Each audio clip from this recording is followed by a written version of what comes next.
The Berenstain Bears and the Slumber Party. Sometimes little bears' good behavior ends when they pack their pajamas and stay over with friends. Uh-oh, that doesn't sound good, does it? By Stan and Jan Berenstain. One of the most interesting things about a telephone is that when it rings, you don't know who's calling until you answer it. That was in the olden days, right? Sometimes when the phone rang in the bear's treehouse, it was for Papa. Papa Bear is a furniture maker, and customers often call about buying a table or chair. Yes, I think I can handle that. How soon will you need it?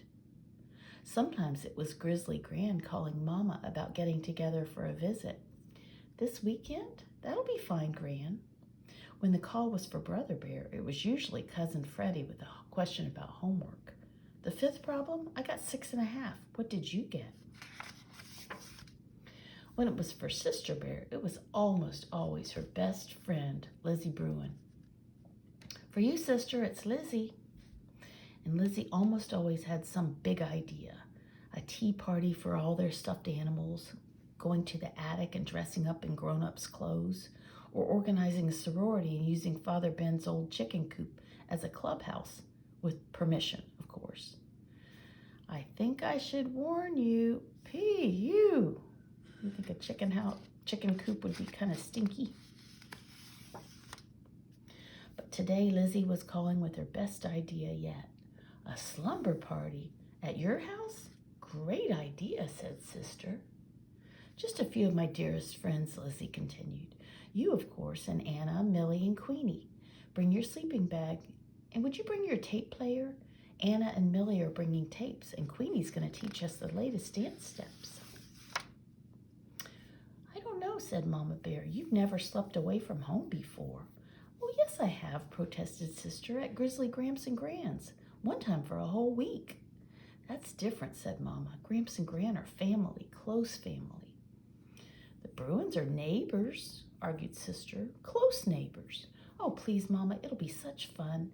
I'm taking my player, and Anna and Millie have great tapes, and Queenie's going to teach us the latest dance steps. Please, Mama? Oh, I suppose it's all right, sighed Mama. Come on, let's get you organized for this slumber party. Hang on. You know, she said as she checked out Sister's sleeping bag, it still had some leaves stuck to it from a family sleep out. Sleeping over at a friend's house is a kind of a special privilege. And something that goes with privilege is responsibility. Do you know what those words mean? Sure, said Sister. Privilege means being allowed to do stuff, and responsibility means not messing up. Now remember what your mama told you about privilege and responsibility, said Papa Bear, as Sister started off for Lizzie Bruin's. Oh, I will, Papa, I will, she said. But Sister wasn't very far along the road to Lizzie's before she began thinking about all the fun and excitement she was going to have at the party. It didn't take long for those thoughts to push Mama's advice about privilege and responsibility clear out of her head. Another interesting thing about telephones is that they help news to travel fast, especially news about parties.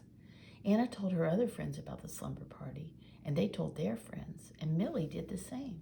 Pretty soon, cubs from all over the neighborhood were calling Lizzie and asking if they could come to the party.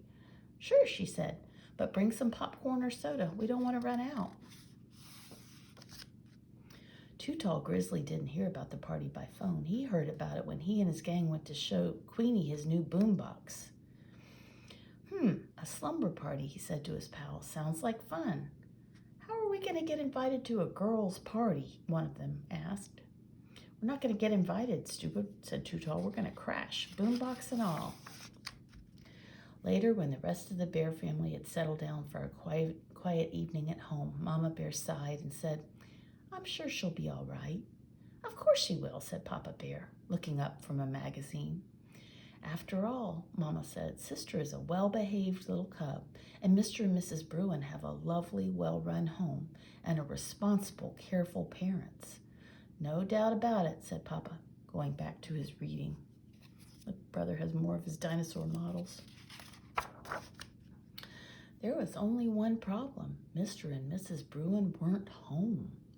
They had gone out for the evening and left Lizzie in the care of a teenage sitter who wasn't much older than some of Lizzie's guests.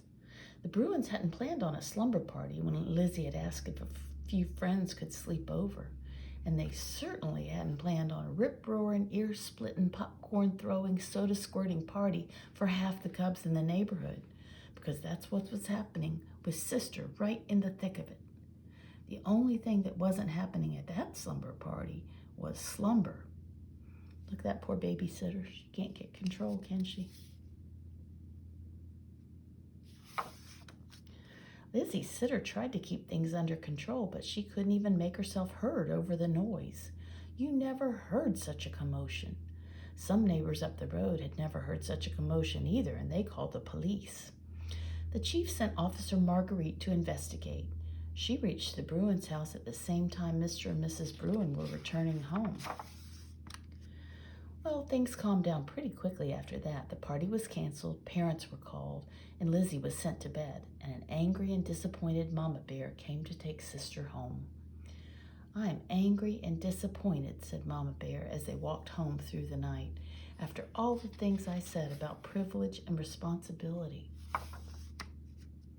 Sister was grounded and sent to bed, doubly grounded, which means she had to stay in her room for a day and in the house for a week. "It's a pretty harsh punishment," commented Papa for a little later.